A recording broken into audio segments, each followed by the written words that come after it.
Item ಯಾವುದೇ ಇರಲಿ try ಮಾಡಿ Aachi chicken masala. Aachi chicken masala.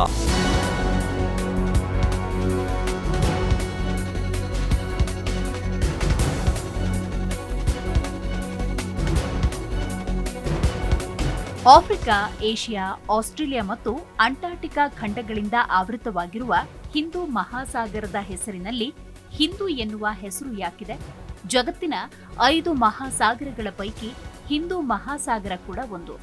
Hindu ಮಹಾಸಾಗರವನ್ನ Indian ocean, Hindu ಮಹಾಸಾಗರ, ಭಾರತೀಯ ಮಹಾಸಾಗರ, ಸಿಂಧೂ ಸಾಗರ, ಓಷಿಯನಸ್ ಇಂಡಿಕಸ್, ಬಹ್ರ್ ಅಲ್ ಹಿಂದ್ ಹೀಗೆ ಹಲವು ಹೆಸರುಗಳಿಂದ ಕರೀತಾರೆ. ಇದರ ಜೊತೆಗೆ ಹಿಂದೂ ಮಹಾಸಾಗರಕ್ಕೆ ರತ್ನಾಕರ ಅನ್ನೋ ಹೆಸರಿದೆ. ಪ್ರಾಚೀನ ಸಂಸ್ಕೃತ ಇತಿಹಾಸದಲ್ಲಿ ಈ ಹೆಸರು ಉಲ್ಲೇಖವಾಗಿದೆ. ಇದರ ಅರ್ಥ ರತ್ನಗಳ ಗಣಿ ಅಂತ.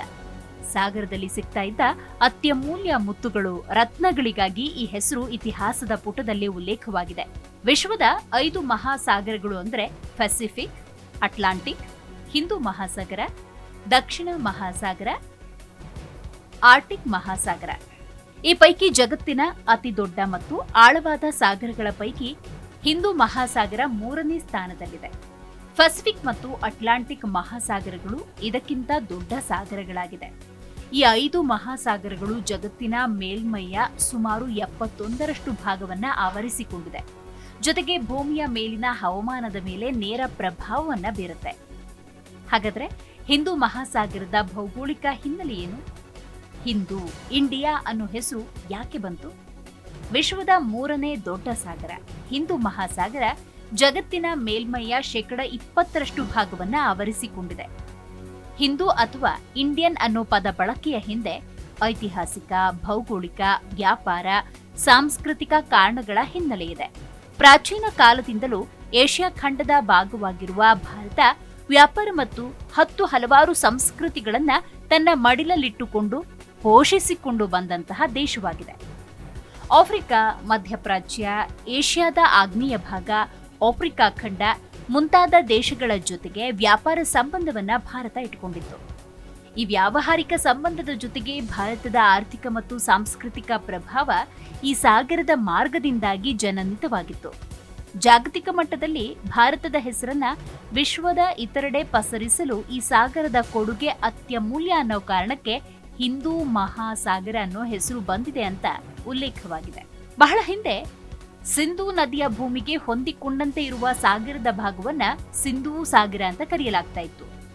ಸಿಂಧೂ ಅನ್ನುವುದು ಹಿಂದೂ ನಂತರ ಇಂಡಿಯಾ ಎಂದು ಬದಲಾಯಿತು ಎಂದು ಇತಿಹಾಸದಲ್ಲಿ ಉಲ್ಲೇಖವಿದೆ. ಹಿಂದೂ ಮಹಾಸಾಗರಕ್ಕೆ ಇರುವ ವಿಭಿನ್ನ ಹೆಸರುಗಳು ಅನಾದಿ ಕಾಲದಿಂದಲೂ ವ್ಯಾಪಾರ, ರಾಜಕೀಯ ಪ್ರಭಾವದ ಕೇಂದ್ರವಾಗಿರುವುದಕ್ಕೆ ಸಾಕ್ಷಿ. ಪುರಾಣದಲ್ಲೂ ಈ ಸಾಗರದ ಬಗ್ಗೆ ಉಲ್ಲೇಖ ಇದೆ. ಅಯೋಧ್ಯೆಯ ರಾಜ ಸಗರ ಮಹಾರಾಜನ 60,000 ಪುತ್ರರು ಕಪಿಲ ಮುನಿಯ ಶಾಪದಿಂದ ಭಸ್ಮರಾದ್ರು. ಇದಕ್ಕೂ ಮುನ್ನ ಭೂಮಿಯನ್ನ ಅಗೆದು ಈ ಸಾಗರವನ್ನ ನಿರ್ಮಿಸಿದ್ರು ಅಂತ ಹೇಳಲಾಗತ್ತೆ. ಹಿಂದೂ ಮಹಾಸಾಗರದ ಸಮುದ್ರ ಮಂಥನದಲ್ಲಿ ಹಾಲಾಹಲ, ಲಕ್ಷ್ಮಿ, ಐರಾವತ, ಕಲ್ಪವೃಕ್ಷ, ಚಂದ್ರ, ಅಮೃತ ಕಲಶ ಹೀಗೆ ಹಲವಾರು ರತ್ನಗಳು ಹೊರಬಂದುವು ಅಂತ ಉಲ್ಲೇಖ ಇದೆ. ಇನ್ನು ರಾಮಾಯಣದಲ್ಲಿ ಶ್ರೀರಾಮಚಂದ್ರ ಲಂಕೆಗೆ ಹೋಗಲು ಹಿಂದೂ ಮಹಾಸಾಗರಕ್ಕೆ ಸೇತುವೆಯನ್ನ ನಿರ್ಮಿಸಿದ ಅಂತ ಪೌರಾಣಿಕ ಹಿನ್ನೆಲೆಯಲ್ಲಿ ನೋಡಬಹುದು. ಹಿಂದೂ ಮಹಾಸಾಗರ ಲಕ್ಷಾಂತರ ವರ್ಷಗಳ ಹಿಂದೆ ರೂಪುಗೊಂಡಿತ್ತು. ದಕ್ಷಿಣದ ಮಹಾಖಂಡ ಗೋಂಡ್ವಾನ ಅಂದ್ರೆ ಇಂದಿನ America, Africa, Arabia, Madagascar, Bharat, Australia, Antarctica ಪ್ರದೇಶ ಒಡೆಯಲು ಆರಂಭವಾದಾಗ ದೊಡ್ಡ ಜಲರಾಶಿ ರೂಪುಗೊಳ್ತು. ಸುಮಾರು 36 ಮಿಲಿಯನ್ ವರ್ಷಗಳ ಹಿಂದೆ ಹಿಂದೂ ಮಹಾಸಾಗರ ತನ್ನ ಪ್ರಸ್ತುತ ಆಕಾರವನ್ನ ಪಡೆದುಕೊಳ್ತು ಅಂತ ಉಲ್ಲೇಖವಿದೆ. ಭಾರತದ ಕನ್ಯಾಕುಮಾರಿಯಿಂದ ದಕ್ಷಿಣ ಧ್ರುವದ ಅಂಟಾರ್ಟಿಕ್ ಪ್ರದೇಶದವರೆಗೆ ವಿಶಾಲವಾಗಿ ಹರಡಿಕೊಂಡಿರುವ ಈ ಮಹಾಸಾಗರದ ಅತಿ ಹೆಚ್ಚಿನ ಆಳ 7,725 ಮೀಟರ್. ಪೂರ್ವಕ್ಕೆ ಇಂಡೋ ಚೈನಾ ಮತ್ತು ಆಸ್ಟ್ರೇಲಿಯಾ, ಪಶ್ಚಿಮಕ್ಕೆ ಆಫ್ರಿಕಾ, ಉತ್ತರಕ್ಕೆ ಅರೇಬಿಯನ್ ಪೆನಿನ್ಸುಲಾ ಮತ್ತು ಭಾರತೀಯ ಉಪಖಂಡ ಮತ್ತು ದಕ್ಷಿಣಕ್ಕೆ ದಕ್ಷಿಣದ ಮಹಾಸಾಗರದಿಂದ ಇದು ಸುತ್ತುವರೆದಿದೆ.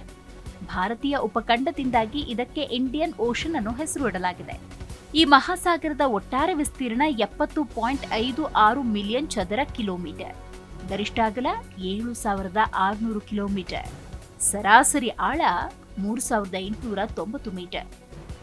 ಹಾಗಾದ್ರೆ ಹಿಂದೂ ಮಹಾಸಾಗರಕ್ಕೆ ಇರುವಂತಹ ಇತರ ಹೆಸರುಗಳನ್ನ ನೋಡೋದಾದ್ರೆ ಲ್ಯಾಟಿನ್ ಭಾಷೆಯಲ್ಲಿ ಹಿಂದೂ ಮಹಾಸಾಗರವನ್ನ ಓಷಿಯನಸ್ ಇಂಡಿಕಸ್ ಅಂತ ಕರೆಯಲಾಗುತ್ತೆ.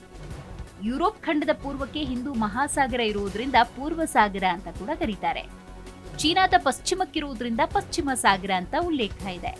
ಚೀನಾದ ನಾವಿಕ ಝೆಂಗ್ ಕೂಡ ಇದನ್ನ ಪ್ರಸ್ತಾಪಿಸಿದ. ಮಧ್ಯಕಾಲೀನ ಅರಬ್ ನಾವಿಕರು ಇದಕ್ಕೆ ಬರ್ಹ್ ಅಲ್ ಹಿಂದ್ ಅನ್ನೋ ಹೆಸರನ್ನ ಇಟ್ಟಿದ್ದಾರೆ. ಹಿಂದೂ ಮಹಾಸಾಗರದ ಆಗ್ನೇಯ ಏಷ್ಯಾದ ಭಾಗದಲ್ಲಿ ಲೌಟನ್ ಹಿಂಡಿಯಾ ಅನ್ನೋ ಹೆಸರಿನಿಂದ ಕರೆಯಲಾಗುತ್ತೆ.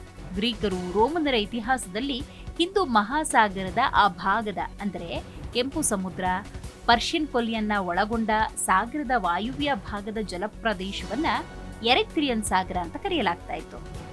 ಹಿಂದೂ ಮಹಾಸಾಗರದ ಪ್ರಾಮುಖ್ಯತೆಗಳೇನು ಅಂತ ನೋಡೋದಾದ್ರೆ, ಜಾಗತಿಕ ವ್ಯಾಪಾರದ ಪ್ರಮುಖ ಕೊಂಡಿಯಾಗಿರುವ ಈ ಜಲಪ್ರದೇಶ ಉತ್ತರ ಅಟ್ಲಾಂಟಿಕ್ ಮತ್ತು ಏಷ್ಯಾ ಪೆಸಿಫಿಕ್ ಆರ್ಥಿಕತೆಯ ಪ್ರಮುಖ ಕೊಂಡಿಯಾಗಿದೆ. ಭಾರತದ ಒಟ್ಟು ವ್ಯಾಪಾರದ 68% ಮೌಲ್ಯ ಈ ಸಾಗರದ ಮೂಲಕವೇ ನಡೆಯುತ್ತೆ. ಭಾರತದ ಕಚ್ಚಾ ತೈಲ ಅಗತ್ಯತೆಯ 80% ಭಾಗ ಆಮದಾಗುವುದು ಇಲ್ಲಿಂದಲೇ. ವಿಶ್ವದ ತೈಲ ಉತ್ಪಾದನೆಯ 40% ಇಲ್ಲೇ ನಡೆಯುತ್ತೆ. ಮೀನುಗಾರಿಕೆ ಮತ್ತು ಖನಿಜ ಸಂಪನ್ಮೂಲಗಳ ಬೃಹತ್ ಸಂಗ್ರಹ ಸಾಗರದ ಗರ್ಭದಲ್ಲಿದೆ.